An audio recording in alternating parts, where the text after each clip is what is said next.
আল্লাহ রাব্বুল আলামিন বলেন, ওয়াকুল জাআল হক ওয়া যাহাকাল বাতিল ইন্নাল বাতিলা কানা যাহুকা। আমার বন্ধুগণ, বাতিল তো টিকবে না, বাতিল তো নড়ে পড়ে, হক তো মজবুত, হকই টিকে থেকে যাবে। আলাম তারা কাইফা দারাবাল্লাহু মাসালান কালিমাতান তাইয়িবাতান কাশাজারাতিন তাইয়িবা আসলুহা সাবিতুন ওয়া ফারউহা ফিস সামা। জোরে বলুন আল্লাহু আকবার। কালেমা তাইয়্যিবা দুর্বল কোনো জিনিস? মজবুত। আমরা কালিমাকে লালন করব, আমরা সেই কালিমাকে লালন করে সামনের কদমকে মজবুত করে আমরা সামনের দিকে এগিয়ে যাব। সব দেখা শেষ করেছি। কেউ চালিয়েছে 25 বছর, কেউ চালিয়েছে কি 16 বছর, 9 বছর, সব দেখা শেষ। আগামীর দেশ আমরা দেখতে চাই কোরআনের দেশ, ইসলামের দেশ। রাজি আছেন কারা কারা? হাত উঁচু করে দেখা।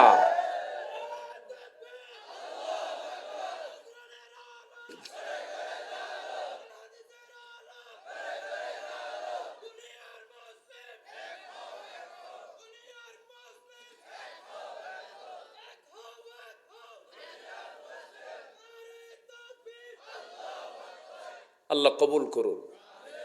জোরে বলে আমিন। মাহফিলে স্লোগানও দিতে দিত না। মাহফিলে কিছু কিছু জায়গায় মাহফিলে স্লোগান দিলেও বলতো যে না, এগুলো জঙ্গি স্লোগান। নারে তাকবীরকে তারা কি বলতো?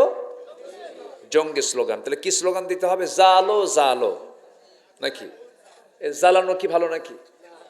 ওটা তো আরো ভয়ঙ্কর। সম্মানিত ভাইয়েরা, না জ্বলতে জ্বালায় দিছে তো, সচিবালয় তো জ্বালায় দিছে, জ্বলতেছে না, জ্বালায় দিছে। অনেক নথিপত্রকে তারা আড়াল করতে চায়। লোপাট তো কম হয়নি, লুটপাট কি কম হয়েছে? লুটপাট করেছে কারা? কৃষক, শ্রমিক, প্রবাসী। করলো কারা? এই থামেন।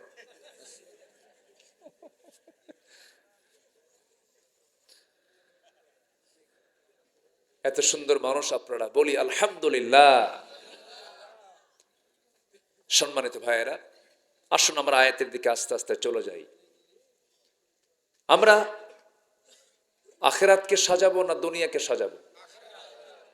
যাদের উদ্দেশ্য আখিরাত হবে তারা কখনো লুটপাট করতে পারে না।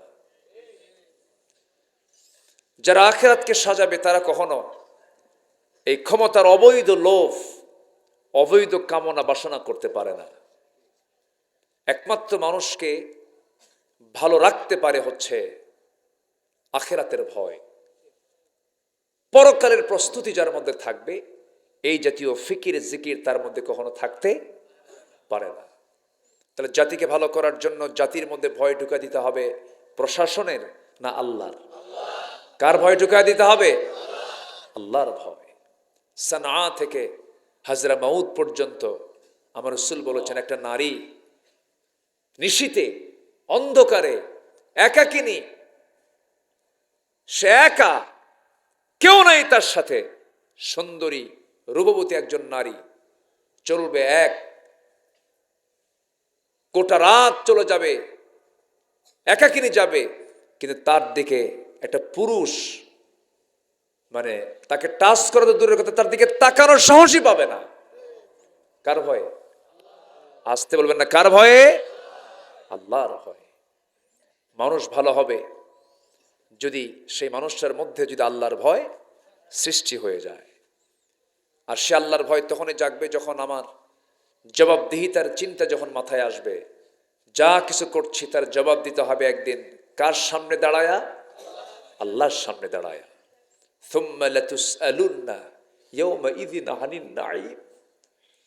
এই আয়াতটা আমাকে চরম ভয়ের মধ্যে ফেলে দেয়। আমি যখন এই আয়াতটা পড়ি, সুম্মা লাতুসআলুন্না, এখানে লামে তাকিদ, নুনে তাকিদ। চিন্তা করা যায়, সুম্মা লাতুসআলুন্না, তোমাকে অবশ্যই জিজ্ঞাসিত হতেই হবে। ইয়াউমা ইদিন, সেই দিনে, আনিন নাঈম, নিয়ামতের ব্যাপারে। তাহলে প্রশ্ন করবেন, জবাব নিবেন আমার থেকে একটা একটা করে, তিনি কে? আরেকটা ভয়ঙ্কর আয়াত আছে, এই সূরাগুলো রাসূল যখন পড়তেন, রাসূল নামাজের মধ্যে কাঁদতেন। আরেকটা আয়াত হলো ভয়ঙ্কর, فَمَن يَعْمَلْ مِثْقَالَ ذَرَّةٍ خَيْرًا يَرَهُ وَمَن يَعْمَلْ مِثْقَالَ ذَرَّةٍ شَرًّا يَرَهُ। সেই দিন বান্দা যার্রা পরিমাণ কোনো ভালো কাজ করবে তাও সেদিন সে দেখতে পাবে, আবার যার্রা পরিমাণ খারাপ কাজ করবে তাও সেদিন সে দেখতে পাবে। কোনো কিছুই বাদ থাকবে না। যার্রা বলা হয় যা খালি চোখে দেখা যায় না, এমন কিছু জিনিস যা খালি চোখে দেখা যায় না, এমন কোনো ছোট বিষয় নাই যা সে সেদিন দেখতে পাবে না, সব তার সামনে স্পষ্ট হয়ে যাবে। আল্লাহ বান্দাকে বলবেন, বান্দা তুমি তোমার আমলনামা ওপেন করো, তুমি নিজেই বাটনটা চাপ দাও, সব আমলনামা তোমার সামনে স্পষ্ট হবে। ইকরা কিতাবাকা কাফা বিনাফসিকাল ইয়াউমা আলাইকা হাসিবা। জান্নাতের সংবাদ পাওয়া সাহাবী, দুনিয়াতে বসেই জান্নাতের সংবাদ পেয়েছেন 10 জন সাহাবী। এর মধ্যে 1 নম্বর ছিলেন কে বলেন? বলেন কে? আবু বকর রাদিয়াল্লাহু আনহু। 1 নম্বর তিনি একদিন দোকানদারি করছেন। উনি কাপড়ের দোকানদার ছিলেন। কিসের দোকানদার? কাপড়। খেলাফতের দায়িত্ব পাওয়ার পরও উনি দোকানে যাচ্ছেন। সবাই মিলে বলল, আপনি আজকেও যাচ্ছেন? আমার বাড়ি চালাবে কে? আমার বাড়ি চলতে হবে না, আমার তো দোকানদারি করতে হবে। চলে গেছেন, দোকানদারি করছেন তিনি। হঠাৎ করে এক কাস্টমার এসে বলতেছে, আবু বকর 6 মাস আগে কাপড়টা নিয়েছিলাম, কাপড়টা পছন্দ হয় নাই, ফেরত নাও। ফেরত নিলেন, টাকা দিয়ে দিলেন। ওই কাস্টমার টাকা ফেরত নিয়ে চলে গেছে। সাইয়েদনা আবু বকর কাপড়টা ফেরত নেওয়ার পরে তিনি হাওমাও করে কাঁদতেছেন। প্রশ্ন করা হলো, আবু বকর সামান্য কাপড়ের জন্য আপনি কাঁদেন কেন? রহস্যটা কি? তিনি বলছেন, না রে না, এই কাপড় ফেরতের জন্য কাঁদি না, কান্না করার আরেকটা কারণ হলো, এই কাস্টমার আমার কাপড় পছন্দ করে নাই, সে আমাকে আমার কাপড় ফেরত দিয়ে গেল, আমি তাকে টাকা ফেরত দিয়ে দিলাম, হিসাব এখানে শেষ হয়ে গেল।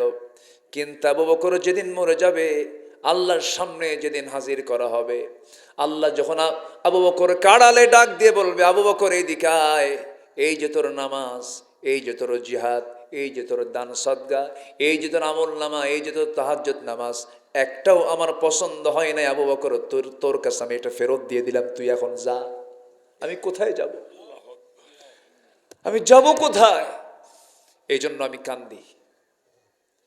অথচ দুনিয়াতে বসে জান্নাতের সংবাদ পাওয়া সাহাবী কি পেরেশান। 2 নম্বর জান্নাত সংবাদ পেয়েছেন, জান্নাতের সংবাদ প্রাপ্ত সাহাবী 2 নম্বর কে? বলেন কে? কে? ওমর। সবাই শুনেছেন তো নাম? অনেকদিন আগে এক মাহফিলে বললাম, ওমরে ফারুককে চিনেন কে? সামনে থেকে ছোট্ট একটা ছেলে দাঁড়ায় বলে, হুজুর আমি চিনি। কে? আমাদের বাড়ির দোতলায় ভাড়া থাকে। বুঝলেন? ও যা জানছে তাই বলে। বললাম, তুমি 100-তে 100 নম্বর পাইছো, যাও। সাইয়েদনা ওমর ফারুক রাদিয়াল্লাহু তাআলা আনহু, তিনি বসে আছেন, একজন হাদিস পড়ছেন। হাদিসটা উনি অনেকবার শুনেছেন, কিন্তু সেই দিন উনি এটা শুনে পাগলের মতো কাঁদতেছেন। সে হাদিসটা হচ্ছে, মিসকালা হাব্বাতিম মিন কিবার, কারো মধ্যে যদি যাররা পরিমাণ যদি অহংকার থাকে, সে জান্নাত পাবে না। এই হাদিসটা শুনে তিনি ছটফট করছিলেন, কাঁদতে কাঁদতে পাগলের মতো হয়ে গেলেন। ধুলার মধ্যে তিনি গড়াগড়ি দিচ্ছেন, গোটা শরীরে ধুলা লাগায়া বলছে, ওমর তোর বড় অহংকার হয়েছে, তোকে গোটা দুনিয়ার মানুষ খলিফা বলে, সম্রাট বলে। এই কথা বলে তিনি নিজেকে তুচ্ছ করছেন, বারবার চোখের পানি ফেলে ফেলে কাঁদেন। আর আল্লাহকে 2 হাত তুলে আসমানমুখী হয়ে তিনি দোয়া করছেন, আল্লাহ এই দুনিয়াতে সবার জন্য যদি জান্নাত জোটে, একজন ব্যক্তির যদি জান্নাত কপালে না থাকে, আমার মনে হয় সেই লোকটা হলাম আমি। ওমর কি চিন্তা তারা করেছেন! এটাই হচ্ছে প্রিপারেশন অফ আখিরা। আখিরাতের প্রস্তুতি যার থাকবে, আখিরাতের চিন্তা যার থাকবে, দুনিয়ার কোন অবৈধ চিন্তা, অবৈধ মোহ তার মধ্যে কখনো আসতে পারে না। এজন্য আমরা দুনিয়ার প্রস্তুতি না আখিরাতের প্রস্তুতি নেব? আমরা বলেন তো, দুনিয়া না আখিরাত? সাজাবো কি দিয়ে? দুনিয়া না আখিরাত? আখিরাতকে সাজাবো। তবে দুনিয়ার দরকার নাই নাকি? আসতে কয়, দুনিয়ার দরকার নাই, দুনিয়াও লাগবে। দুনিয়া কেন লাগবে দেখেন, একটা দোয়া আল্লাহ পাক শিখাই দিচ্ছেন, বান্দা এই দোয়াটা কর। যারা পারেন ঠোঁট মিলে আমার সঙ্গে বলুন, রব্বানা আতিনা ফিদ দুনিয়া হাসানাতাও ওয়া ফিল আখিরাতি হাসানাতাও ওয়া কিনা আযাবান নার ওয়াজআলনাল জান্নাতা মাআল আবরার। জোরে বলুন আল্লাহু আকবার। এখানে আখিরাত আগে না দুনিয়া আগে? এখানে দোয়া চাইছি যে আমরা দুনিয়া আগে চাইছি না আখিরাত আগে চাইছি? দুনিয়ার দরকার আছে না নাই? দুনিয়া নিয়েই তো আখিরাত। দুনিয়াকে যদি আখিরাতকে টার্গেট করে সাজাতে পারি, তাহলে এই দুনিয়ার সাজানো, এই দুনিয়ায় আমাকে জান্নাতে নিয়ে যাবে। কিন্তু দুনিয়া সাজাতে হবে আখিরাতকে টার্গেট করে। আর এই দুনিয়া সাজাবো আমরা কি দিয়া বলেন তো? বলেন কি দিয়ে সাজাবো দুনিয়াটাকে? কোরআন দিয়া। পরিবার সাজাবো কোরআন দিয়া, ব্যক্তি জীবন সাজাবো কোরআন দিয়ে, কথা বলবো সাজাবো কোরআন দিয়ে। অকুলু লিন্নাসি হুসনা, সুন্দর করে কথা বলো, বেফাস কথা বলো না। কতদিন যে শুনলাম একই কথা বারবার ঘুরে ফিরে বলে, তাও চূড়ান্ত নেতৃত্ব থেকে খেলা হবে। আমার যা গা জ্বলতো, বুঝলেন? এই কথাগুলো শুনলে যে কি পরিমাণ গা জ্বলতো আমার। মানুষ এত বেফাস কথা বলতে পারে। একটা অনিসলামী দল, যে দলে ইসলাম নাই, ইসলামী ম্যানিফেস্টো যাদের নাই, ইসলাম যারা চায় না, একটা অনিসলামী দলের নেত্রী নির্বাচনের আগ দিয়ে বলে, আমাকে যদি আপনারা নির্বাচিত করেন এবার, আগামী সরকার আমরা মদিনার সনদে চালাবো। দেখছেন, মানে বানোয়ার তো একটা লিমিট আছে। মদিনার সনদে দেশ চালাবো, অথচ দলটা তার ইসলামী না অন ইসলামী? অন ইসলামী দল। মদিনার সনদে দেশ চালায় নাই, মোদির সনদে দেশ চালাইছে। মোদির সনদে, ঠিক কিনা? থাকুক, মোদির কাছেই থাকুক, আমরা দেশেই থাকি। কি ঠিক কিনা? আমরা দেশেই থাকি। আমাদের কত রাজাকার বলল, এক মাহফিলে যাব, ওসি ফোন দিয়ে বলে আপনি আসবেন না কেন? আপনি রাজাকার। তো বললাম আপনি আমার চিনেন? কি শুনছি। তো বললাম যে আমি রাজাকার, আপনাকে বললো কে? না, এখানে হাজার হাজার লোক হবে, আপনি আসলে অসুবিধা, আপনি আইসেন না, আপনি রাজাকার। তো বললাম আমার 1971 সালে তো আমার মায়ের বিয়ে হয় নাই। কি কথা কি বুঝতেছেন? এটা 2014 সালের ঘটনা। ওই সময় খুব টপ হচ্ছিল, ওই সময় চরম উত্তপ্ত অবস্থা। এরা কি করে নাই কে বলেন? সবকিছুই করেছে। এমন সাক্ষী জড়ো করেছে 71 সালের ঘটনা, আল্লামা সাইদের 71 সালের ঘটনা। ঘটনা 71, সাক্ষীর জন্ম 76। সাক্ষীর জন্ম কত? 76। তাহলে সাক্ষীটা যে হলো, দেখলো কেমনে? রুহের জগৎ থেকে। কিসের জগৎ থেকে?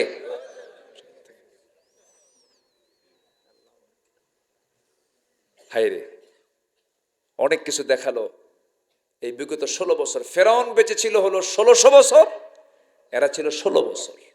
সংখ্যার মিল দেখছেন? মিলও আছে, চরিত্রও মিল আছে। চরিত্রে যে মিল নাই তা না। ফেরাউনের একটাই লোভ ছিল হলো জনগণ চাক আর না চাক, ক্ষমতা ছাড়া যাবে না, প্রয়োজনে সব ছেলে সন্তান মেরে শেষ করো। মানে নাই? মানে নাই?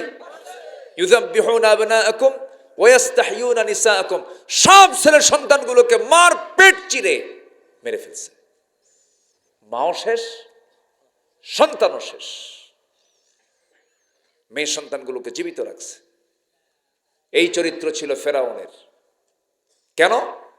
তার ক্ষমতাকে পাকাপোক্ত করার জন্য হত্যা রাজনীতি এই পৃথিবীতে ফেরাউন শুরু করেছিল। সে রাজনীতি 16 বছর এরাও করেছিল।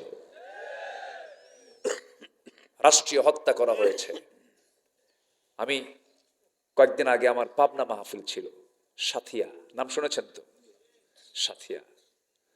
তো সাথিয়াতে গিয়েছিলাম আমি, সেখানে কিছু মাহফিলে যোগদান করলাম। মন্মথপুর গ্রামে বিশ্ব ইসলামী আন্দোলনের অন্যতম সিপাহা সালার, একাধারে তিনি একজন রাজনীতিবিদ, গবেষক, বড় আলেম, বড় সংগঠক, এরকম অলরাউন্ডার নেতা পৃথিবীতে খুবই কম। শহীদ মতিউর রহমান নিজামী রাহিমাহুল্লাহ, অলরাউন্ডার, সব কিছুতে একদম ওয়ার্ল্ড ক্লাস একজন লিডার, যার বাচন ভঙ্গিতে, যার কথার ভিতরে এত লেভেল ছিল, যা এই দেশের অনেক রাজনীতিবিদের জন্য তিনি একটা মডেল। আমি ওই গ্রামে গেলাম, সবার সঙ্গে মত বিনিময় করলাম। নাম শুনলেই ছোট্ট বাচ্চার মতো হাউমাউ করে কান্দে আর বলে, কি হারালাম আমরা, কি সম্পদ হারাইছি। সম্মানিত ভাইয়েরা, এই লোকগুলোকে কেমন করে ঠান্ডা মাথায় একদম নীরব ঘাতকের ভূমিকা পালন করেছে এরা, ঠিক কিনা বলেন? চরম ভাবে, চরম অধ্যত্তাচরণের মধ্য দিয়ে এই সমস্ত লিডারগুলোকে শেষ করা হয়েছে। সবচাইতে বেশি ক্ষত করেছে দেশের মানুষকে আল্লামা সাইদির মৃত্যুকে। এই তো 1.5 বছরও হয়নি। তো 1.5 বছর কি হয়েছে? না, হয়নি এখনো। 13ই আগস্ট 2023 সাল, জেলখানা থেকে সুস্থ সবল একজন মানুষ তাকে ধরে আনলো। আমাকে নিয়ে যাচ্ছেন কেন? উনি বলেছেন, আমাকে নিয়ে যাচ্ছেন কেন? আপনি অসুস্থ। আমি অসুস্থ, আমি নিজেই তো জানি না। কি কথা কি বুঝতেছেন আপনারা? জোর করে ধরে নিয়ে কসাইখানায় নিয়ে গেল। হসপিটালে চিকিৎসার নামে মেডিকেল টিম গঠন করে পরিকল্পিতভাবে দিল্লির প্রেসক্রিপশনে তাকে হত্যা করা হয়েছে। আমরা প্রত্যেকটা খুনের বিচার আমরা চাই। চান কিনা আপনারা? চান কিনা? খুনের বিচার আল্লাহ চান, ঠিক কিনা? খুনের কোনো ক্ষমা আছে? একটা মুমিনকে হত্যা করা মানে আল্লাহর ফতুয়া হচ্ছে ফাকাতালান নাস জামিআ। আল্লাহর ফতুয়া হলো সে যেন গোটা পৃথিবীর সব মানুষকে হত্যা করলো। এটা কি ছোটখাটো কোনো দোষ? বিচার হবে। জোরে বলি ইনশাআল্লাহ, আরো জোরে বলি ইনশাআল্লাহ। বিচার কেন হবে না? বিচার হবে। সেই দেখি দেশ এগিয়ে যাবে। এই দেশ সত্যের দিকে এগিয়ে যাবে, আমার বিশ্বাস এটা। জোরে বলি ইনশাআল্লাহ, আরো জোরে বলি ইনশাআল্লাহ। এগিয়ে যাবে, কারণ যুবকরা এখন সচেতন। ভাবছিলাম মোবাইল ডিভাইস, তারপরে ইয়াবা, বাবা, ফেন্সিডিল, মাদকাসক্ত, ফ্রি ফায়ার, পাবজি, ক্যাসিনো, এগুলোতে মনে হয় যুবকরা শেষ হয়ে গেছে। না, জাতে মাতাল তালে ঠিক, জাতে মাতাল তালে ঠিক ছিল। কি করলোটা কি? আল্লাহু আকবার। আমি ঢাকায় তখন, আমি স্টিল নাও সব চিত্রগুলো সচক্ষে দেখেছি। কি করলো ছেলেরা? মা আটকা রাখতে পারে না, বাবা আটকা রাখতে পারে না, বাপ মা কেউ আটকা রাখতে পারে না, সব থুয়ে চলে যাচ্ছে। বলছে, মা আমার এই ভাইটা মারা গেল, আমি কেমনে থাকি? চলে গেছে। বিজয়টা দিয়েছেন কে? কে দিয়েছেন বিজয়? কে দিয়েছেন? আল্লাহ। বুকের সাহস কেউ সৃষ্টি করে না, কে সৃষ্টি করে দেন? আল্লাহ। যুবকরা প্রস্তুতি নিয়ে নাও, সামনে তোমার হাতে বাংলাদেশ। কিন্তু চরিত্র সুন্দর করতে হবে। চরিত্র কি করতে হবে? সুন্দর করতে হবে। গার্লস স্কুলের সামনে যাইয়া ইতিমের মতো বসে থাকা যাবে না। কি কথা কি বুঝতেছো তোমরা? টাইম লস করা যাবে না। এগুলো দুষ্টামি, এগুলো লস প্রজেক্ট। তুমি যে মেয়েটার জন্য চুরি ফিতা কিনতেছো, যা কিছু কিনতেছো, সব লস।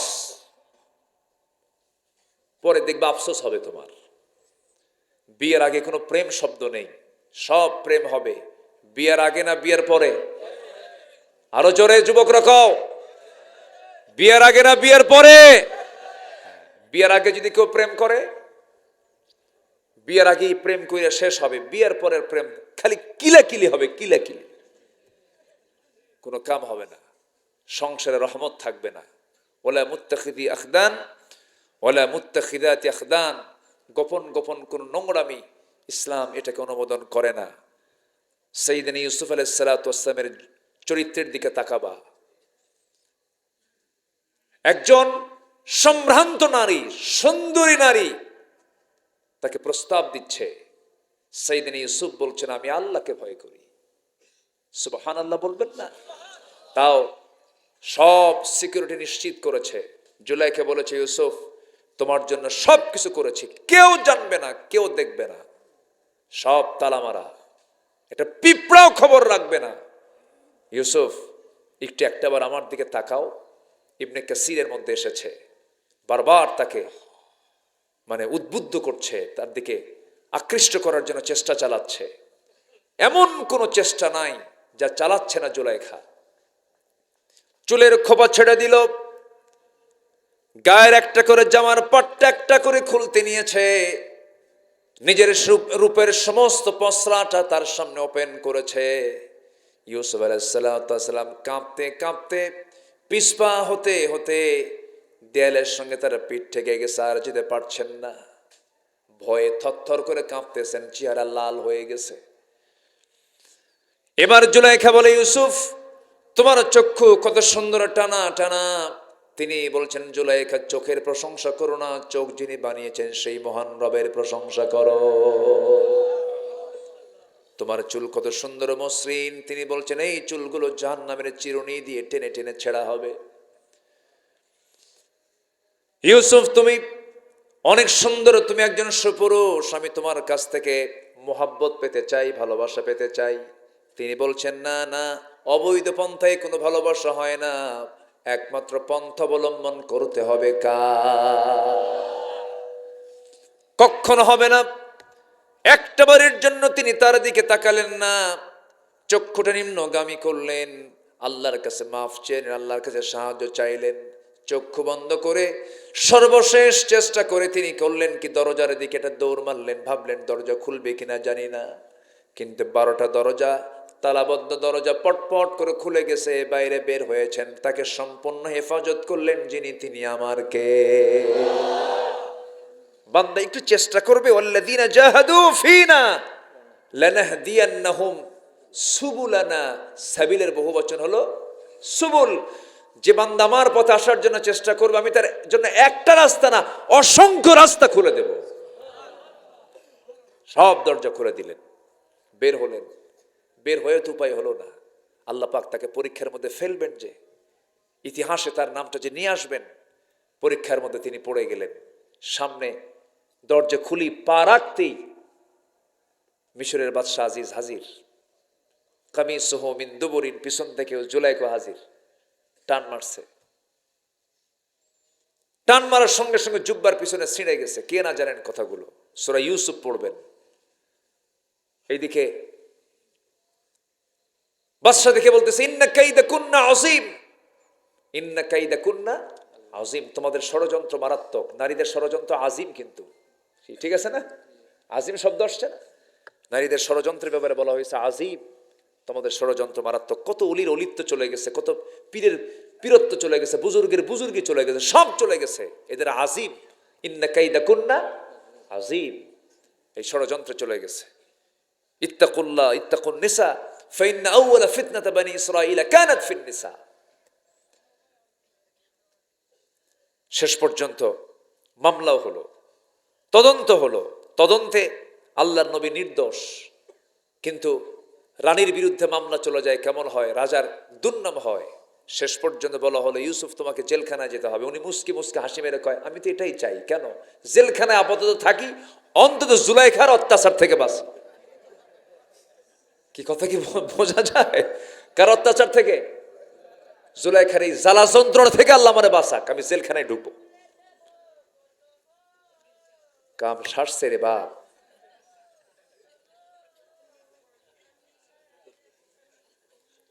জি, আমার দিকে তো আল্লাহ তুমি তাকে সুস্থ করে দাও, জোরে বলি আমিন। আল্লাহ আমাকে আপনাকে কত ভালো রেখেছেন, কত ভালো রেখেছেন, শুকরিয়া। সেই দিনে আমার এক মাহফিলে এই মঞ্চ টপকায়া, এই পাশে এক সিট ফাঁকা, এক অটিস্টিক এক অসুস্থ বাচ্চা এসে মঞ্চ কেমনে যে আসছে আমি অবাক হয়ে গেলাম। ওই মঞ্চটাও 4 ফিট উঁচা হবে, একদম এই জায়গায় এসে বসে গেছে। বসেই দেখি আমার সঙ্গে আগে মোসাফা করলো। প্রতিবন্ধী বাচ্চা, মানে একটু অসুস্থ। তো বসলো, বসে চুপচাপ আসছে, আমি আলোচনা করি। তো কিছুক্ষণ পর দিনের চশমা রাতে পড়ছে, ওই যে সানগ্লাস আছে না, চশমা পড়তেছে। সবাই হাসে, কে টাকা দিকে এগুলো অভিনয় শুরু করছে। দেখছেন কিনা আপনারা জানি না, দেখছেন তো না? চোখে পড়ছে মনে হয়। আচ্ছা, আমি বললাম যে তো আমারে তো না দিকে তোমারই জাতি দেখে। পরে ওকে ধৈর্য ধরায় সুন্দর করে বসায়, তাকে তো ধমক দিচ্ছে সবাই। বললাম না না, কোনো পাগলকে ধমক দিবেন না, ওরা আমার চাইতে আগায় আছে, ওদের তো কোনো হিসাবই নাই। সুবহানাল্লাহ বলবেন না? কোন পরিবারে যদি এরকম অটিস্টিক থাকে, অসুস্থ বাচ্চা থেকে, ভাববেন এটা নিয়ামত। আপনি একটা সৃষ্টির সেবা করছেন, একটা বারের জন্য মনক্ষুণ্ণ হবেন না, গোসল করায় দিবেন, ওর পেশাব পায়খানা সাফ করবেন। পৃথিবীতে সবচাইতে বড় শ্রেষ্ঠ কাজ হলো যে মানুষ কোন সৃষ্টির সেবা করে। আল্লাহু আকবার বলেন। সৃষ্টিটা কার? আল্লাহ। আল্লাহ আপনার হাতে দিয়েছেন, এটাকে কখনো একটা বারের জন্য অযত্ন করবেন না। অটিস্টিক বাচ্চাগুলোকে দেখে অনেক সময় বাপ মা বিরক্ত হয়, আর পারে না, সহ্য হয় না, অনেক কিছু করে না। ধৈর্যের পরিচয়। আপনার জন্য আল্লাহ বড় একটা পুরস্কার দিবেন, এই জন্য আল্লাহ আপনাকে এই পরীক্ষায় ফেলেছেন। আল্লাহ তুমি বোঝার তৌফিক দিয়ে দাও, জোরে বলি আমিন। এখানে একজন চিকিৎসক আছেন, 2 জন চিকিৎসক না, উনিও ডাক্তার উনিও ডাক্তার। ডাক্তার যে এত সুন্দর গান গায় এটা তো আমি তো আগে বুঝিনি। উনি তো দেহেরও ডাক্তার, রুহেরও ডাক্তার। বলি আলহামদুলিল্লাহ। ডাক্তার দুটা না, একটা মানে যারা দেহের ডাক্তারি করে, আর এটা কিসের ডাক্তার? রুহের ডাক্তার। উনি যে গানটা গাইলেন হৃদয় ছুঁয়ে গেল, রুহের খোরাক হলো না? রুহেরও ডাক্তার। আল্লাহ কবুল করুন, জোরে বলি আল্লাহুম্মা আমিন। তাহলে যুবকরা চরিত্র আনতে হবে ওই ইন্ডিয়ার বলিউড টলিউড থেকে না ইউসুফ থেকে? বলো তো কার থেকে? কার থেকে? ইউসুফ থেকে। কোনো বলিউড দেখবা না, হলিউড দেখবা না। মাথার চুলগুলো তাদের স্টাইলে রাখবা না। তোমার মাথার চুল হবে হচ্ছে নবীর স্টাইলে, নবীর শেখানো স্টাইলে। জোরে বলি ইনশাআল্লাহ। মাথার চুলগুলো এখন দেখছেন যুবকদের মাথার চুল, এই 2 দিকে চুল নাই, 2 দিকে চুল ফাঁকা, পিছনেও ফাঁকা, মাথার উপরে গোল কইরা সেন্ট মার্টিন দ্বীপ। সেন্ট মার্টিন আছে না?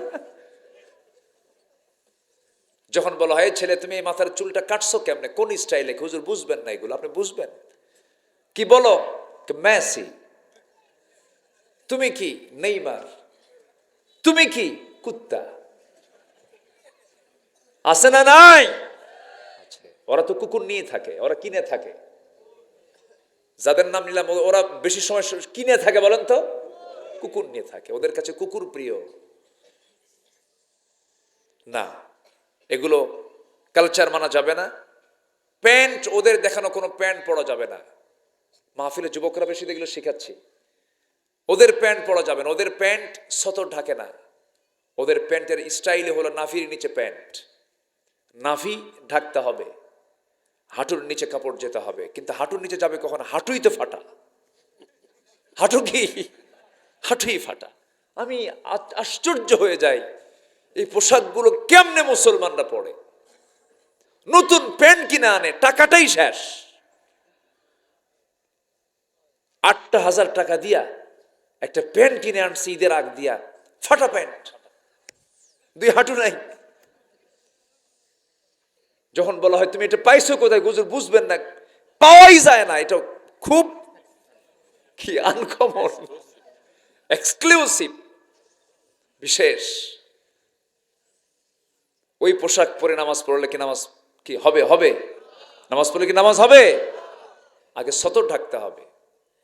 প্যান্টেরও সাইজ নাই, শার্টেরও সাইজ নাই, প্যান্ট এত নিচে পড়ে, টান মারলেই খুলে পড়ে, এত নিচে। একদিন মসজিদে ঢুকলাম, নামাজ পড়ব, তাই না, নামাজ পড়বো আমি, দেখে এক যুবক এরকম শার্ট আর প্যান্ট পরে নামাজ পড়তেছে। ভাবলাম সুন্নতটা পড়ি। মসজিদে ঢুকি কয় রাকাত নামাজ বলেন তো? বলেন কয় রাকাত? যে মসজিদে লেখা থেকে লাল বাতি জ্বলা কালীন অবস্থায়, এগুলো মানবেন না। ঢুকবেন, ফরজ নামাজ যদি শুরু হয়ে যায়, বাস নামাজে দাঁড়ায় গেলেন। ফরজ নামাজ শুরু হয় নাই, নামাজ শুরু হতে বাকি আছে, কোনো কথা নাই, ঢুকেই কোনো বসাবসিও নাই। কয় রাকাত নামাজ পড়েছেন মুহাম্মদ সাল্লাল্লাহু আলাইহি ওয়াসাল্লাম? আমার দেশে বিভিন্ন সিস্টেম চালু তো, দাদার হাদিস, দাদির হাদিস, বুজুর্গের হাদিস, পিসাবের হাদিস, হ্যাঁ, হুজুরের হাদিস, রসুলের হাদিস দরকার নাই। কি ঠিক কিনা? আছে না? আছে না? বলেন তো। তো ভিতরে ঢুকে আমি নামাজ শুরু করবো, এমন অবস্থায় দেখি এরকম একটা পোশাক নিয়ে নামাজে দাঁড়ায় গেছে। ভাবলাম নামাজটা পড়ি কেমন, আগে দেখি ওর নামাজটা দেখি। রুকুতে গেছে, রুকুর ঠেলায় দেখি শার্ট উপরে, প্যান্ট নিচে, মাঝখানে ফাঁকা। তো ভাবলাম এই তো রুকু, দেখি সেজদায় কি হয়। সেজদায় যখন গেছে তখন দেখি প্যান্ট খুইলা আন্ডার প্যান্ট বেরোইছে। বলেন তো এটা কি অবাস্তব না বাস্তব? বলেন তো, এই পোশাকের এই কি অবাস্তব না বাস্তবতা? এটা কোন পোশাক? বাড়িতে যাদের আছে এগুলো সব আজকে থেকে মাইনাস করবা। পোশাক ঠিক রাখো, তোমার কালচার ঠিক রাখো। সাংস্কৃতিক পরাধীনতাই প্রকৃত পরাধীনতা।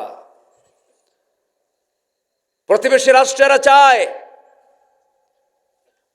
মুসলিম তাহজিব তামাদ্দুনকে কেমনে কবর দেওয়া যায়, এটা ওদের টার্গেট। এগুলোকে পাত্তা দিবা না। দাড়ির মতো দাড়ি রাখবে, মাথার চুল যেটা সামঞ্জস্যপূর্ণ সেইভাবে রাখবে।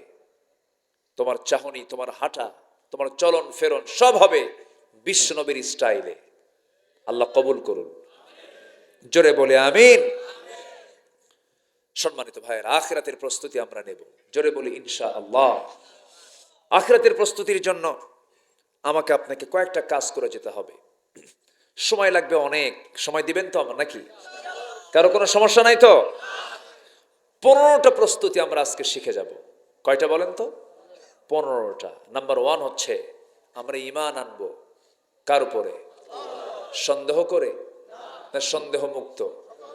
সন্দেহ মুক্ত। তাহলে 15টার একটা পয়েন্টও কিন্তু আমি এ পর্যন্ত শুরু করি না, কেবল শুরু করলাম একটা, সেটা হচ্ছে ঈমান আনবো আমরা দ্বিধাহীন চিত্তে, সুম্মা লাম ইয়ারতাবু, যাতে কোনো দ্বিধা থাকবে না, দ্বিধাহীন চিত্তে ঈমান টানতে হবে। এর মানে হচ্ছে কোরআনটা ভালো করে বুঝতে হবে, হাদিসটা বুঝে, কোরআনটা বুঝে রপ্ত করে আমার ঈমানটা যেন মজবুত হয়, এমন জ্ঞান হাসিলের মধ্য দিয়ে সন্দেহ মুক্ত ঈমান আনতে হবে।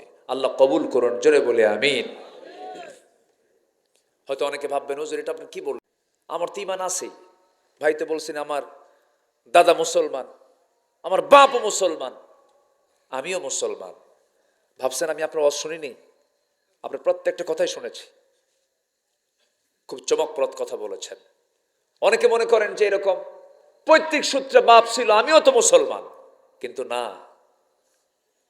আইডি কার্ড দিয়ে আপনি দুনিয়াতে মুসলমান শনাক্ত করতে পারবেন, কিন্তু এই আইডি কার্ড দিয়ে কিয়ামতে চলবে না। আমল নিয়ে মুসলমানিত্বের পরিচয় দিতে হবে, ঠিক কিনা বলেন? এক ব্যক্তির আইডি কার্ড নাই, তো অফিসে গেছে, বলল যে আমার আইডি কার্ড দরকার, বানায় দেন। নাম হচ্ছে নিয়ামতুল্লাহ। কি নাম? নিয়ামতুল্লাহ।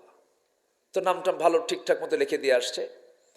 যেদিন ডেলিভারি হবে সেদিন নিতে গেছে কার্ড হাতে নিয়ে দেখে লেখা হলো নাউজুবিল্লাহ। কি নাম? নাউজুবিল্লাহ।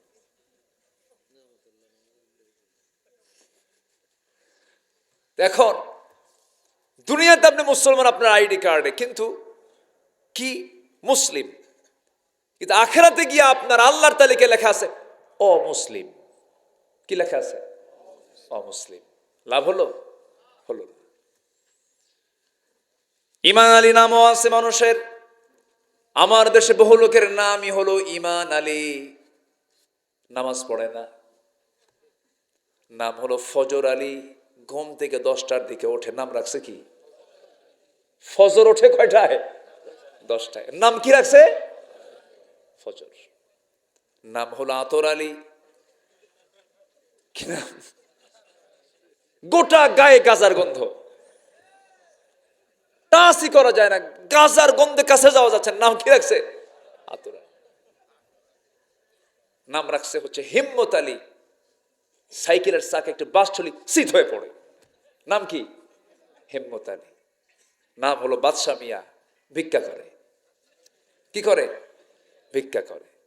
নাম হলো লাল মিয়া, ওইদিকে কালো কুসকুসা মানুষ। আছে না এরকম নাম? আছে না?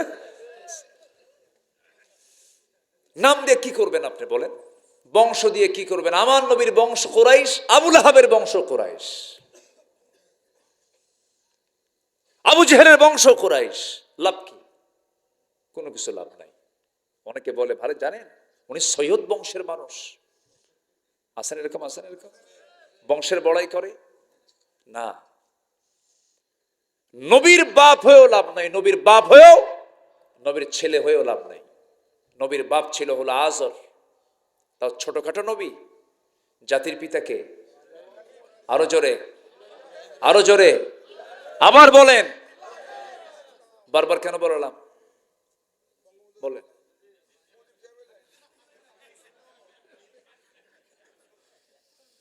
ঠোঁট কাটা, সব ঠোঁট কাটা না? নজর আলী নজর করছে। আলহামদুলিল্লাহ, বলি আলহামদুলিল্লাহ। খুব সুন্দর। হায় হায় হায় হায়। 6 আগস্টের দিন এক বেচারি একদম মাথার উপরে যা বসে আছে, ভাঙতেছে। ডক্টর ইউনূসকে প্রশ্ন করা হলো, সাংবাদিক বলল যে এই যে মূর্তিগুলো ভাঙতেছে আপনার কমেন্ট কি? কে আমারে প্রশ্ন করেন? কে এই প্রশ্ন তার বেটিকে করেন? এই প্রশ্নের জবাব কি আমি দেব নাকি? তার সকল অপকর্মের খেসারত হচ্ছে এটা, আমাকে প্রশ্ন করেন কেন? জোর করে চাপিয়ে দেওয়া যায় না। রাজত্ব, আপনি রাজত্ব জোর করে দখল করার চাইতে মানুষের মনের রাজত্ব জয় করুন। মনোজগতের সম্রাট হন। আল্লামা সাইদি, তিনি হচ্ছেন এই দেশের অগণন মানুষের হৃদয় রাজ্যের রাজা। আমি এরকম মানুষ বাংলাদেশের সেকেন্ড আর আমরা পাবো কিনা জানি না। আল্লাহু আকবার। গাঁজা খায় তাও কান্দে, মদ খায় সাইদির জন্য কান্দে। যে দল ক্ষমতায় ছিল ওই দলের লোকও কান্দে, ঠিক কিনা? এই জন্য মনোজগতের রাজত্ব আমরা দখল করব। জোরে বলি ইনশাআল্লাহ। হযরত ওমর কি সম্রাট ছিলেন। তিনি ভালো না মন্দ এটা যাচাই করার জন্য জনগণের মধ্যে ঢুকতেন, একা একা ঢুকতেন, নিজের পরিচয় আড়াল করে ঢুকে পড়তেন, আমি কতটুকু ভালো। একদিন ঢুকছেন, ঢুকে জনগণকে দেখতেছেন। এক ঘরের সামনে গিয়ে মহিলার একটা আওয়াজ তার কানে আসলো, মহিলা কি যেন কয়। তো পরে ভালো করে তিনি কান পেতে শুনলেন, দেখেন তিনি শুনতেছেন একটা মহিলা বিরহের গান গাচ্ছে, মানে কোনো পুরুষকে না পাইলে যেমন ছটফট হয়, এরকম করে একটা বিরহের গান তার কানে আসতেছে। উনি ভাবলেন যে এই রাত্রেবেলা তাহাজ্জুদের সময় এরকম বিরহের গান গায় কে? তিনি সোর্স খুঁজলেন, একদম বাড়ির সামনে গিয়ে দাঁড়ালেন, ধমক মারলেন, এত রাতে আল্লাহর কালাম বাদ দিয়ে কি করে, কে গান গায়? আওয়াজ বন্ধ। দরজায় গিয়ে নক করলেন, দরজায় ডাক দিয়েও খোলে না। সাইয়েদনা ওমর ফারুক রাদিয়াল্লাহু তাআলা আনহু ওই ঘরটার পিছন দিকে গেলেন। খেজুর পাতার বানানো বেড়ার ঘর, উপরের ছাউনিটাও হলো খেজুর পাতার বানানো। সেই ছাউনিটার নিচে খেজুর পাতার বানানো বেড়াটা আস্তে করে টান মারলেন, ফাঁকা হয়ে গেল। ভিতরে ঢুকলেন। ভিতরে ঢুকেই দেখেন সামনে প্রদীপ একটা জ্বালানো, একজন মহিলা মাথায় কাপড় দিয়ে দাঁড়ায় আছে। ভিতরে ঢুকলেন। ভিতরে ঢুকে তিনি বলছেন, মহিলা তোমার সাহস তো কম না, এটা ইসলামী জনপদ। এই ইসলামী জনপদে তুমি গুনগুন গুনগুন গুনগুন গুনগুন করে গান গাচ্ছ। আল্লাহর কালাম কি তুমি পারো না? কোরআন তেলাওয়াত কি তুমি করতে পারো না? মহিলা বলতেছে, আপনার পরিচয় তো আমি জানি না, তবে আমি গান গেয়েছি, এটা আমার অপরাধ হতে পারে, কিন্তু আপনি আমার যে ঘরের মধ্যে ঢুকলেন, একটা দুইটা আপনি ভুল করেন নাই। আমার জানা মতে আপনি 4 থেকে 5টা বড় বড় ভুল করে ফেলেছেন। ওমরে ফারুক বলেন, কি কি ভুল করলাম বলো? ঘরে ঢুকবেন, আপনি অনুমতি নিয়েছেন নাকি না? সালাম দিয়েছেন নাকি না? সালামও দিলেন না, অনুমতিও নিলেন না। নাম্বার 3, আপনি আমার ঘরের বেড়া ছিঁড়লেন, আমার সম্পদের ক্ষতি করলেন। নাম্বার 4, আপনি একজন পরপুরুষ, আমি একজন পরনারী। আপনি আমার সামনে দাঁড়িয়েছেন, যদিও আমি পর্দার নিয়ম রক্ষা করে দাঁড়িয়েছি, তবু আমার পর্দার কিছু খেলাফ হয়ে গেল। এই 4টা অপরাধ আপনি করেছেন, আমি আপনাকে ছাড়বো না। সাইয়েদনা ওমর ফারুক বলছেন, মহিলা তুমি কি করবে বলো? সঙ্গে সঙ্গে মহিলা বলছে, এই 4টা ভুলের কারণ আগামীকালকে সকাল হবে, সূর্যোদয়ের সঙ্গে সঙ্গে আমি ওমরের আদালতে চলে যাব। ওমরের আদালতে গিয়ে আমি আপনার বিরুদ্ধে মানহানির মামলা দেব। এই কথা শোনা মাত্রই ওমর ফারুক বলছেন, ওমরকে চেনো নাকি? হ্যাঁ, আমি ওমরকে চিনি। আমার জানা মতো ওমর তো খুব একটা ভালো মানুষ না। নিজের কথা কি নিজে ভালো বলা যায়? ওমর তো খুব একটা ভালো মানুষ নয়। ওই মহিলার সঙ্গে সঙ্গে খেপে গিয়ে রেগে গিয়ে বলতেছে, দোষ ছিল 4টা, আর একটা যোগ হলো। আমার জানা মতে এই দুনিয়ার ভিতরে একজন নেই, একজন চরিত্রবান শাসক যদি থেকে থাকেন, একজনই তিনি পৃথিবীতে আছেন, তিনি হচ্ছেন মুসলমানের খলিফা ওমর ফারুক রাদিয়াল্লাহু তাআলা আনহু। জোরে বলেন সুবহানাল্লাহ। ওমর ফারুকের চোখে পানি চলে আসছে, মাথা নিচু করে কাঁদতেছেন আর বলতেছেন, আল্লাহ এই মহিলার দোয়াকে তুমি আল্লাহ কবুল করো। আল্লাহু আকবার, আল্লাহু আকবার, আল্লাহু আকবার। কিভাবে জনগণের কাছ থেকে তারা সার্টিফিকেট নিয়েছেন, জোর করে না, দিল থেকে। মহিলা বললেন, আমি মামলা দেবই। ওমরে ফারুক বললেন, মামলা দিবা? হ্যাঁ। আচ্ছা তুমি গুনগুন করে গান গাও কেন? এটা আগে শোনাও, এর কারণটা কি? মহিলা বলতেছে, আমার গান গাওয়ার হেতু হলো, আজ থেকে 4 মাস আগে আমার স্বামীর সঙ্গে আমার প্রথম বিয়ের পর সাক্ষাৎ হয়। আমার বিয়ের বয়স হলো 4 মাস কয়েকদিন। আমার স্বামী যখন বিয়ে হয়, কয়েক রাত আমার সঙ্গে ছিলেন, তার সঙ্গে আমার বোঝাপড়া হয়েছে, শারীরিক সম্পর্ক হয়েছে। হঠাৎ করেই এই জনপদের খলিফা ওমর ফারুকের লোকজন আমার স্বামীকে এখান থেকে তাকে নিয়ে চলে গেল, সীমান্ত প্রহরায় নিয়োগ দিয়ে দিল। আজকে 4 মাস গত হতে চলে, আমার স্বামীকে আমি কাছে পাই না। নতুন স্বামী আমার যৌবন, আমার জীবন, যার কাছে আমি উৎসর্গ করেছি, সেই স্বামীটা আজকে 4 মাস যাবত আমার চোখের আড়ালে। রাতের বেলা ঘুমাতে গেছি, মাঝ রাতে এসে ঘুম ভেঙে গেছে। আমার বৈধ স্বামীকে পাওয়ার জন্য আমি রাতের বেলা আমি বিরহের গান গুনগুন গুনগুন করে গাচ্ছি। ওমরে ফারুক মনে মনে চিন্তা করলেন, দোষ তো আরেকটা হলো, দোষ তো আরেকটা হলো। আল্লাহু আকবার। এবার বলছেন, মহিলা শোনো, তুমি কি সত্যি মামলা দিবা? কে মামলা দেব? নিজের পরিচয় গোপন করে রাখছেন কিন্তু। আচ্ছা, তোমার স্বামীকে যদি আমি আগামীকাল সূর্য উদয়ের আগেই যদি তোমার স্বামীকে যদি তোমার সামনে হাজির করে, তুমি কি মামলা দিবা? মহিলা মুস্কে হাসি মেরে বলছে, আমার স্বামীকে সকাল কেন, সন্ধ্যার মধ্যে হাজির করলো আপনি বেকসুর খালাস। সুবহানাল্লাহ বলবেন না? রাষ্ট্রপতি না, উনি তো খলিফা, উনি তো বোঝেন যে এই মেয়েটার দুঃখ কোন জায়গায়। জায়গা মতো নক করলেন। বললেন যে হ্যাঁ আসবে, চলে গেছেন, পরিচয় দেননি। আরেক রাতে ঘুরতেছেন, মা বেটি গল্প করে। মা বলে, মা মেয়েকে বলে, মেয়ে আমার, আগামীকালকের বাজার কেমনে হবে? দুধ তো কম, দুধের মধ্যে পানি মিশাও, দুধের মধ্যে পানি মিশাও। মেয়ে বলছে, মা এই কাজ কোনো ক্রমেই করা যাবে না, এটা গুনার কাজ। মা বলতেছে, এখানে কি ওমর আছে? এখানে তো ওমরের কোনো লোক নেই, ওমরও নাই, পানি মিশাও। মেয়ে বলতেছে, মা আমার জীবন চলে যাবে, এই হারাম কাজ আমার দ্বারা সম্ভব নয়, আল্লাহ দেখছেন, আল্লাহ দেখছেন। সোজা চলে গেছেন বাড়িতে। বাড়িতে গিয়ে বললেন, আমার বউ এদিকে আসো, ছেলে বউ পাইছি। সুবহানাল্লাহ বলবেন না? কি বউ পাইছি? ছেলের বউ পাইছি। আল্লাহু আকবার।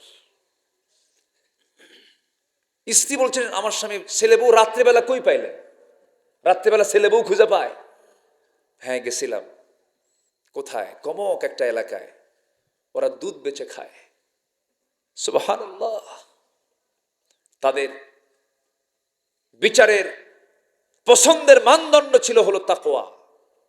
কি বলেন তো? কি তাকওয়া। দুধ বেচে খায়। দুধ বেচে খায়, সে বাড়িতে আপনি কেমনে রাত্রিবেলা কি দেখলেন? কেন আমি দেখি নাই তো, শুনেছি। এক মেয়ে বলে তার মাকে, মা দুধে পানি মেশানো যাবে না, দুধে পানি মেশালে আল্লাহ দেখে ফেলবেন, গুনাহ লিখবেন। আর মা বলে, এখানে তো ওমর নাই। সে মেয়েটা আল্লাহকে খুব ভয় করে। ওই ক্ষুধাভীরু মেয়েটাই আমার ছেলের জন্য দরকার, আমার ছেলেকে ওই দুধ বিক্রেতার মেয়ের সঙ্গে বিয়ে দিতে হবে। জোরে বলেন সুবহানাল্লাহ, আরো জোরে বলে সুবহানাল্লাহ। এই ছিল তাদের জীবন। তাদের চিন্তা ছিল দুনিয়া না আখিরাত। বলেন দুনিয়া না আখিরাত? আখিরাত ছিল। আমার ভাইয়েরা, তাহলে নাম্বার 1 হলো ঈমান আনতে হবে, নিখুঁত ঈমান। যে ঈমানের ভিতরে কোনো সন্দেহ থাকবে না, কোনো শিরিক থাকবে না, কোনো জুলুম থাকবে না। আল্লাহ আরেক জায়গায় বলছেন, ওয়াল্লাযীনা আমানু ওয়া লাম ইয়ালবিসু ঈমানাহুম বিযুলমিন উলাইকা লাহুমুল আমনু ওয়া হুম মুহতাদুন। জোরে বলুন আল্লাহু আকবার। ঈমান যারা আনবে এবং ঈমানকে যারা জুলুমের দ্বারা আচ্ছাদন করবে না, জুলম আই শিরিক, শিরিকের দ্বারা আচ্ছাদন করবে না, তারাই হবে হেদায়েত প্রাপ্ত বান্দা। এই জন্য আমরা ঈমানটাকে কখনো শিরিক দ্বারা আক্রান্ত করব না, জুলুম দ্বারা আক্রান্ত করব না, কুফর দ্বারা আক্রান্ত করব না। ঈমান আনবো আমরা ভেজাল না নির্ভেজাল? নির্ভেজাল। ঈমানদার কি বেনামাজি হয়? আমার দেশে ঈমানদারগুলো বেশিরভাগ কি ঈমানদার কি হয়? বেনামাজি। কি একটা অবস্থা বলেন! এটা বড় বেকায়দা না বলেন? এই বেকায়দার মুসলমান পৃথিবীতে খুব কম দেশই আছে, আমার দেশেই বেশি। মালয়েশিয়াতে অধিকাংশ নামাজ মানে মুসলমান নামাজি, আরবেও তাই। আরব দেশে ওরা নামাজ পড়ে, 5 ওয়াক্ত নামাজ পড়ে। কিন্তু আমার দেশে এত হাজার হাজার শ্রোতা। এই যে আগামীকালকে পেকুয়া মাহফিল আছে, কোন দিকে এটা? এই দিকে। আমি যেখানে কোন দিকে আছে আল্লাহ জানে। আচ্ছা, আমি উত্তর দিকে বসে আছি, কাছাকাছি আছি। গুলদি, সাবেক গুলদি মাহফিল আছে, ওই মাহফিলটার ফাউন্ডার কিন্তু আমি। হ্যাঁ, ওই মাহফিল যখন শুরু হয় প্রথম নাহমাদু বলবেন না? আমার নবীজির শুধু খাদেম নামে সাহাবী ছিল, কিন্তু খেদমত কেউ করতে পারে নাই। সাইয়েদনা আনাস বলেন, 10 বছর আমার মা আমাকে নবীর কাছে রেখে গেছেন, 10টা বছর ছিলাম। আমি খেদমত করব কখন? আমি আনাস, আমার খেদমত রাসূল নিজে করেছেন। জোরে বলে সুবহানাল্লাহ। রাসূল যখন মারা যাবেন, সাইয়েদনা আনাসের কান্না থামে না, সামনে থাকেনি না, দূরে দূরে থাকেন। রাসূল বলছেন, আমার আনাস গেল কোথায়? ধরে আনছে। রাসূল বলছেন, আনাস তুমি কষ্ট পাইছো মনে হয়, তুমি আমার থেকে দূরে দূরে থাকো। তুমি দূরে দূরে থাকো কেন? যদি কোনো কষ্ট পেয়ে থাকো আমাকে মাফ করে দিও। সাইয়েদনা আনাস বলছেন, ইয়া রাসূলুল্লাহ, আমি দূরে দূরে থাকার কারণ হচ্ছে আপনার কষ্ট আমি সহ্য করতে পারছি না। আপনি মারা যাবেন, আমি সহ্য করতে পারছি না। আমি তো আপনার খেদমতই করতে পারলাম না। আপনি আমাকে গ্লাস আনতে বলেন না, আপনি আমাকে কাপড় আনতে বলেন না, আমি নাকি খাদেম আপনার? আমার মন চায় আমি যুগ যুগ ধরে আমি আপনার খেদমত করে যে আপনি যুগ যুগ বেঁচে থাকেন। রাসূল বললেন, আনাস, আমার তো মৃত্যুর সময় হয়ে গেছে, আমি মরে যাব। সাকরাতুল মাউতের লক্ষণ চলে আসছে, যন্ত্রণা শুরু হয়ে গেছে, মালাকুল মউত চলে আসবে। তোমার যখন এত আশা, খেদমত করতে চাও, আমি আল্লাহকে বলবো, আল্লাহ আমার জান্নাতের বন্ধু তুমি আমার আনাসকে করে দিও, সে যেন খেদমত করতে পারে। আল্লাহু আকবার বলে। নবীজি যেখানে গেছেন সেখানে আদর্শ রেখে গেছেন। আল্লাহু আকবার বলেন। রাসূল পরিবারের প্রতি খুব যত্নশীল ছিলেন। ছেলেগুলো কি করে, মেয়েরা কি করে, নাতিরা কি করে, স্ত্রীরা কি করে, স্ত্রীরা কি করছে, সব খবর রাখতেন। 4 স্ত্রীর সামনে বসা, নবীর সামনে 4 জনই গন্ডগোল লাগছে, আমাকে রাসূল বেশি ভালোবাসেন, আমাকে রাসূল বেশি ভালোবাসেন। 4 জনের সমানভাবে বলে, এসে একসঙ্গে বলতেছে, হুজুর আমাদের 4 জনের মধ্যে গন্ডগোল লাগছে, আপনি কাকে সবচেয়ে বেশি ভালোবাসেন? রাসূল বুঝতে দিতেন না, সবাইকে সমান চোখে দেখতেন। জোরে বলি সুবহানাল্লাহ। কি চরিত্র! রাসূল বললেন, শুনতে যদি চাও কালকে সকালে শোনাবো, কালকে সকালে শোনাবো আমি কাকে বেশি ভালোবাসি। রাত হয়েছে, অন্ধকারে আম্মা জান আয়েশার ঘরে গিয়ে 2টা খেজুর নিয়ে বললেন, আয়েশা আমি তোমাকে খুব পছন্দ করি, এই 2টা খেজুর দিয়ে গেলাম, কিন্তু তোমাকে যদি পছন্দ করি, তুমি 2টা খেজুর দিয়ে গেলাম, এটা যেন কেউ না জানে। দ্বিতীয় স্ত্রীর ঘরে গিয়ে একই আচরণ করলেন, তৃতীয় চতুর্থ সবগুলোর সঙ্গে একই আচরণ করে 2টা করে খেজুর দিয়ে চলে আসলেন। পরদিন সকালবেলা বসে আসেন, 4 জনই চলে আসছে, এসে বলতেছে, হুজুর আপনি তো জানাতে চেয়েছেন, সব জেনে যাক আপনি কাকে বেশি ভালোবাসেন। কেউ তো জানে না যে সবার কাছে গেছে। রাসূল বললেন, আমি তাকেই সবচেয়ে বেশি ভালোবাসি যাকে গত রাত্রে লুকোচুরি করে 2টা খেজুর দিয়ে আসছি। যা। হুজুরে বলেন সুবহানাল্লাহ। কি যত্ন! আখিরাতের প্রস্তুতির জন্য সার্টিফিকেট নিতে হবে। সেই বান্দা ভালো যার বউ বলবে আমার স্বামী ভালো, সেই বান্দি ভালো যার স্বামী বলবে আমার বউ ভালো। আল্লাহু আকবার বলেন। এই জন্য সার্টিফিকেট আগে চেয়ারম্যান থেকে নেওয়া দরকার না, না বইয়ের থেকে নেওয়া দরকার? আসতে কয়, বলেন বলেন। বউ থেকে। বউ জানে আপনি কত নাম্বার বুজুর্গ, তুমি কত বড় হুজুর আমার জানা আছে।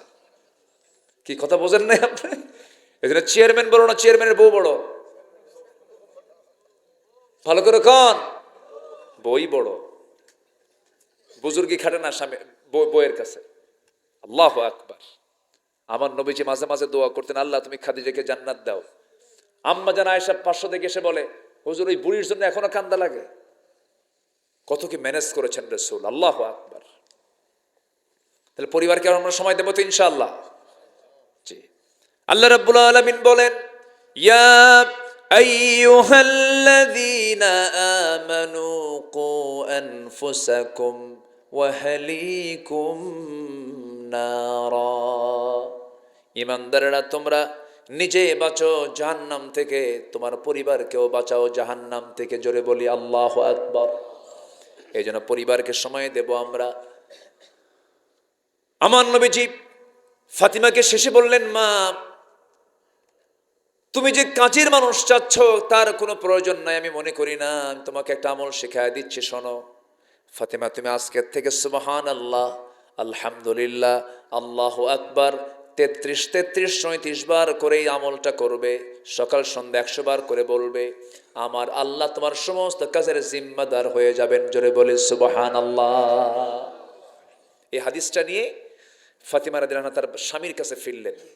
সাইয়েদনা আলী এই হাদিসটা তিনি পেলেন তার স্ত্রীর কাছ থেকে। যেদিন সিফফিনের যুদ্ধ হয়, কিসের যুদ্ধ? সিফফিন, ইতিহাস যারা পড়েছেন, সেই সিফফিন যুদ্ধের দিনও সাইয়েদনা আলী এই আমল সকাল সন্ধ্যা ছেড়ে দেননি। জোরে বলেন সুবহানাল্লাহ। এই আমলগুলো আমরা করব, আল্লাহ সব কাজগুলোকে সহজ করে দিবেন। নাম্বার 10 হলো আমরা তওবা করব। কার কাছে? আল্লাহর কাছে। তওবার দরজা বন্ধ না খোলা? বন্ধ না খোলা?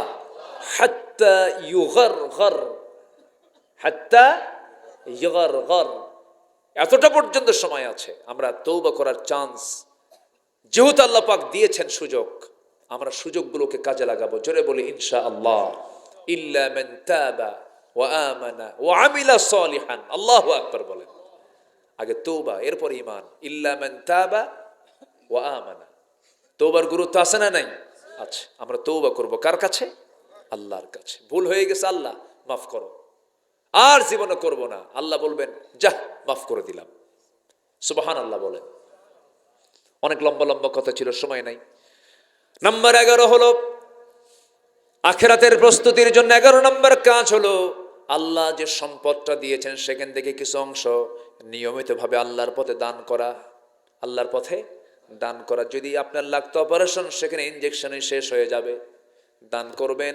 অপারেশন লাগবে না, ইনজেকশনই শেষ। ডাক্তাররা বুঝতেছেন তো? ঠিক আছে না? দান করবেন আপনি।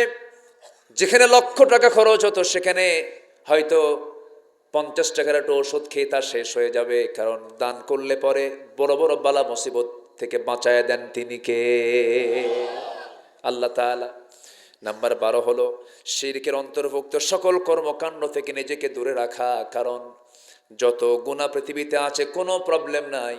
আনানাস সামা বিকরাবিল আরদিল খাতায়া।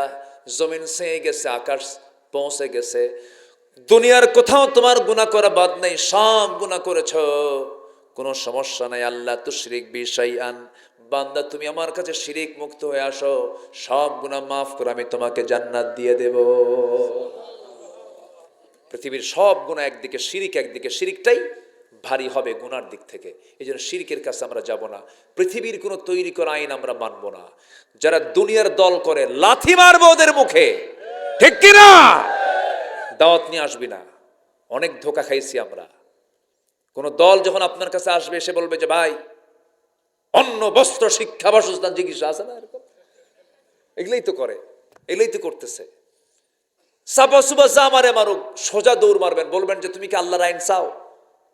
হ্যাঁ চাই। ওকে, আমি আছি তোমার সাথে। তুমি কি আল্লাহর আইন চাও? না, তাড়াতাড়ি ভাগ এখান থেকে, ঠিক কিনা? তোর সঙ্গে আমার কোনো আপোষ নাই। সোজা, আমরা সোজা হয় কথা। অকুলু কওলান সাদীদা। যা বলবো সোজা কথা বলবো, ইনি বিনে প্যাঁচপুস খাটায় লাভ নাই। আমরা এই দেশে বহু ধোকাবাজদের ধোকায় পড়েছি, আমরা আর ধোকাবাজদের ধোকায় পড়তে চাই না। জোরে বলি ইনশাআল্লাহ। আগামীর দেশ হবে ইসলামের দেশ। জোরে বলি ইনশাআল্লাহ। আরো জোরে বলি ইনশাআল্লাহ। নাম্বার 13 হচ্ছে আল্লাহ প্রদত্ত একমাত্র সঠিক পথের অনুসরণ করা। আল্লাহ প্রদত্ত একমাত্র সঠিক পথ কোনটা বলেন তো? ইহদিনাস সিরাতাল মুস্তাকিম। ইসলাম ছাড়া অন্য কোনো লাইনে যাওয়ার কোনো প্রশ্নই নাই। নাম্বার 14 হলো আনুগত্য হবে দুজনের, পরিপূর্ণ আনুগত্য দুজনের। এককে। নাম্বার 2 হচ্ছে মুহাম্মদ সাল্লাল্লাহু আলাইহি ওয়াসাল্লাম। আতিউল্লাহ ওয়া আতিউর রাসূল ওয়া উলিল আমরি মিনকুম ফাইন তানাযাআতুম ফি শাইইন ফারদুহু ইলা আল্লাহি ওয়ার রাসূল ওয়া উলিল আমরি মিনকুম। ওখানে ওয়া আতিউ আসে নাই, আতিউল্লাহ ওয়া আতিউর রাসূল। যেখানে আলেম ওলামা আছেন তাদেরকে আমি বলতেছি কথাগুলো। আচ্ছা, গেল। নাম্বার 15 সর্বশেষ যেটা, হ্যাঁ 14 গেছে। নাম্বার 15 হলো সর্বক্ষণ মহান আল্লাহর সামনে দাঁড়ানোর ভয়। আল্লাহর সামনে আমার দাঁড়াতে হবে, আমি আল্লাহর সামনে দাঁড়াবো, এই ভয়টা হৃদয়ে লালন করা। এই ভয়টা হৃদয় কি লালন করা। আমি আল্লাহর সামনে একদিন কি দাঁড়াবো, আল্লাহ আমাকে ধরবে, আল্লাহ আমাকে পাকড়াও করবে। আল্লাহর সামনে আমি লজ্জায় দাঁড়াতে চাই না, সম্মান নিয়ে দাঁড়াতে চাই? সম্মান নিয়ে। আমি যেন সম্মান নিয়ে আল্লাহর সামনে যেন দাঁড়াতে পারি। আমি শিরিক করেছি, কেমনে দাঁড়াবো? আমি জুলুম করেছি, আমি কেমনে দাঁড়াবো? আমি আল্লাহর এক বান্দাকে খুন করেছি, আল্লাহর বান্দা, সে আল্লাহর বান্দা, আল্লাহ তাকে বানিয়েছেন, আমি তাকে খুন করেছি, কেমনে দাঁড়াবো? আল্লাহ তার বান্দাকে কম ভালোবাসেন? আমি আল্লাহকে বেশি ভালোবাসি না আল্লাহ আমাকে বেশি ভালোবাসেন? দুনিয়াতে থানায় যদি একবার নামের তালিকা যায়, আপনি হাজারো ভালো হন না কেন, ওই তালিকা থেকে আপনার নাম আমৃত্যু থেকে যাবে, বাদ পড়বে না। কালো তালিকায় নাম থাকবে, আপনার নাম থেকেই যাবে। কিন্তু আল্লাহ বলেন, বান্দা ইল্লা মান তাবা ওয়া আমিনা ওয়া আমিলা সালিহান, তুমি যখন তওবা করে আমার কাছে আসো, তোমার গুনাহগুলোকে আমি সওয়াব বানায় দিই এবং কালো তালিকা থেকে নাম মুছে দিয়ে জান্নাতের তালিকায় তোমার নাম তুলে দেই। আল্লাহর কত বড় দয়া। আসুন না আমরা প্রিপারেশন করি আখিরাতের। আখিরাতটা সাজানোর জন্য দুনিয়া থেকেই প্ল্যান করে আমরা শুরু করে দিই আজকের থেকে। ফজর নামাজ পড়বো তো ইনশাআল্লাহ? মিথ্যা কথা বলবো? ওজনে কম দেব? ওজনে কম দেব? এই এলাকার ব্যবসা কি? কৃষি, ধান টান এগুলো না? লবণ টবণ কোথায় হয়? ও, একটু নামার দিকে হয়, সমুদ্র অঞ্চলের এইদিকে ধান হয় না? আর একটা দুটো গুরুত্বপূর্ণ জিনিস আছে, মাছ আর ফুল। কোথায়? এই তো বলে তুলি। তাই মাছ আর ফুল, গোলাপ ফুল 14ই ফেব্রুয়ারি। অনেক ফুল। না ঠিক আছে, সামনে আসতেছে, ব্যবসা ভালোই হবে, সমস্যা নাই। যে যেদিকে কাজে লাগায়, তাই না? ফুল তো ফুল, ফুল কার দেওয়া? আল্লাহর দেওয়া নিয়ামত। আলহামদুলিল্লাহ। আল্লাহ আপনাদের ব্যবসায় বরকত দান করুন, জোরে বলি আল্লাহুম্মা আমিন। আল্লাহ জমিন বিচরণ করতে বলে, সিরু ফিল আরদি ফানজুরু কাইফা কানা আকিবাতুল মুকাজ্জিবিন। জমিন বিচরণ করো, কক্সবাজার যাও, সি বিচ দেখো, সমুদ্রের ঢেউয়ের আওয়াজ শোনো, ওই তরঙ্গের মাঝে আল্লাহর নাম খুঁজে বের করো। পাহাড়ের উঁচাই চড়ো, আফালা ইয়ানজুরুনা ইলাল ইবিলি কাইফা খুলিকাত, উটটা দেখো, ওয়া ইলাল জিবালি কাইফা নুসিবাত, পাহাড়কে দেখো, সমুদ্রকে দেখো, আমার প্রশংসা করো।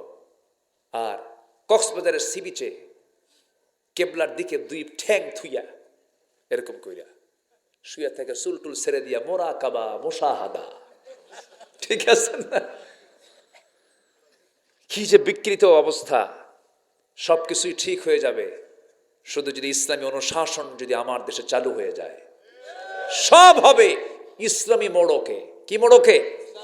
ইসলামী মোড়কে। আল্লাহ কবুল করুন, জোরে বলি ইনশাআল্লাহ। আরো জোরে বলি ইনশাআল্লাহ। জি, আসুন আমরা এখন দোয়া করি, আল্লাহর কাছে প্রার্থনা করি। বাতাস আসতেছে, এই যে বাতাস মারতেছে, এটা সমস্যা, ঠান্ডা লেগে যাওয়ার সম্ভাবনা থাকে। ডাক্তার তো আছে, খুব সুন্দর। আপনারা শেষ করে দেই, আলোচনা চলুক, চলুক, হুজুর মরুক। হ্যাঁ জি, আলহামদুলিল্লাহ। একটা লোক ওঠে না। আমি অ্যাকসেপ্ট কক্সবাজার, কক্সবাজার ছাড়া আমি খুব কম জেলা দেখেছি যে মাহফিল থেকে লোকজন ওঠে না। মানে লোকজন, গতকালকে আমার কি বলে ময়মনসিংহ মাহফিল ছিল, শেরপুর কামরুজ্জামান সাহেবের এলাকায় মাহফিল ছিল, শহীদ কামরুজ্জামান, হাজার হাজার মানুষ। তো লোকজন নড়াচড়া করে, এ ওঠে বসে। কে যান কেন? হুজুর নিম্নচাপ। বুঝলেন? আপনি কি ঊর্ধ্ব চাপ, মানে বিড়ি খাওয়া চাপ। খেলে নড়াচড়া করে, সমস্যা। কিন্তু এই যে আপনারা বসে আছেন, আমি তো অবাক। দেখেন একটা লোকের কোনো নড়াচড়া নাই, কোনো ওঠা মানে মানুষ না, আপনারা ফেরেশতা, আল্লাহ জান। খুব সুন্দর, বলি আলহামদুলিল্লাহ। জি, এটা খুব ভালো প্রিপারেশন, আপনাদের ধৈর্য আছে, আলহামদুলিল্লাহ। আসুন আমরা এখন দোয়া করি, আমরা আল্লাহর কাছে চাবো আল্লাহ যেন আমাদের সকলের গুনাহগুলোকে মাফ করে দেন। পাশেই কবর, আসতে নিয়ে সালাম দিলাম, আসসালামু আলাইকুম ইয়া আহলাল কবর। তারা বড় অসহায় না? দোয়াটা কাজে লাগবে, আমরা তাদের জন্য দোয়া করি। কবরবাসী বড় অসহায়। এখানে অনেক হয়তো সন্তানরা আছেন, আছেন না আপনারা? আছেন অনেকের আব্বা আম্মা, আত্মীয় স্বজন আকরিবা যারা দুনিয়া থেকে বিদায় নিয়েছেন। আল্লাহ যেন তাদের কবর আযাবকে মাফ করে দেন, কবরটাকে জান্নাতের নূর দিয়ে মুনাওয়ার করে দেন। এটা মসজিদ না? অনেক সুন্দর করেছে, এত সুন্দর প্রাচীর, একদম সাজানো একটা কমপ্লেক্স না? কমপ্লেক্স অনেক সুন্দর। ছোট্ট একটা দাখিল মাদ্রাসাও আছে, আলহামদুলিল্লাহ। জি আলহামদুলিল্লাহ। সামনে আবার এটা কি পুকুর না? এটা পুকুর না, এটা জান্নাতিন তাজরি মিন তাহতিহাল আনহার। জান্নাতের একটা হলো যে যেখানেই জান্নাত সেখানেই নদী। সেখানে কি বলেন তো? নদী। একটা বাড়ির সাথে নদী থাকলে ওটা একটা জান্নাত। আলহামদুলিল্লাহ বলেন। তাহলে এখানে একটা নহর না? এটা নহরই তো, সমস্যা নাই, বানায় দিলাম নহর, কি আছে, পানি তো। যেটা বহমান সেটা হচ্ছে নদী, এটা বহমান না, এটা বদ্ধ পুকুর, পুষ্করী। এরপরও সাজানো গোছানো, আলহামদুলিল্লাহ। আল্লাহ তুমি এটার দায়িত্বে যারা আছেন তাদেরকে তুমি আল্লাহ কবুল করো। মাহফিল কমিটির সাথে যারা জড়িত আছেন তাদেরকে তুমি আল্লাহ কবুল করো। উনি খুব সুন্দর উপস্থাপক, আলহামদুলিল্লাহ, সুন্দর তিনি প্রেজেন্টেশন করলেন, অনেক সুন্দর। সব মিলে মাহফিলটা একটা সুন্দর পরিবেশে হলো, বলি আলহামদুলিল্লাহ। জি, এখন দোয়া, ভাইজান অনুমতি দেন, দোয়া প্রবাসী, জি, সবার জন্য দোয়া, জি আলহামদুলিল্লাহ।